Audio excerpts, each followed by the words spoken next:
can't link India's case for NSG membership with that of Pakistan, Russia.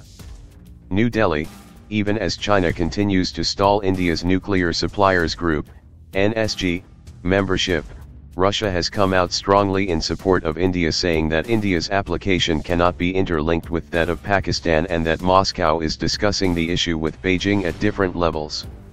China has favored a criteria-based approach for expansion of the 48-member group, which controls international nuclear commerce, instead of one based on merit, in what India sees an attempt to draw a false equivalence between India's case and Pakistan's.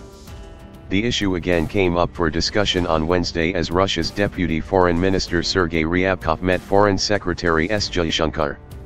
We recognize that at the moment there is no unanimity on Pakistan's application and that the same cannot be interlinked with India's, said Ryabkov, after his meeting with Jaishankar.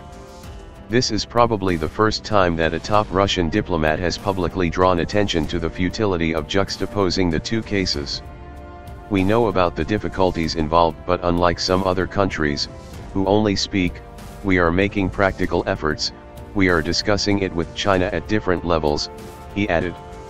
Earlier this year, Foreign Minister Sushma Swaraj had said that India had approached Russia to convince China to drop its opposition to India's membership. That Moscow doesn't expect China to relent, though, without a concerted effort from all member states, was evident from Ryabkov's remark that he found the politicization of the issue unfortunate and that other nations needed to play a more positive role for India's membership. He didn't name these nations, though. Significantly, as he backed India's case for membership of all export control regimes, Ryabkov said that he expected India to join the Wassenaar arrangement as early as Thursday. The 41-nation group, of which China is not a member, deals with export controls for conventional arms and dual-use goods and technologies. While Ryabkov admitted that Russia was looking to build ties with Pakistan, a country he described as taking great interest in multilateral forums, he said Russia had no hidden agenda in its dealings with Islamabad.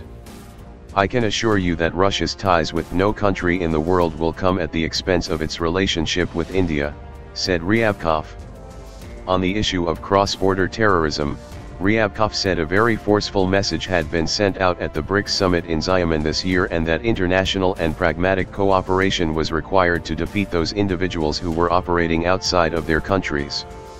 For India, the big takeaway from the Xiamen declaration was the naming of Pakistan-based terror groups like LET and JEM.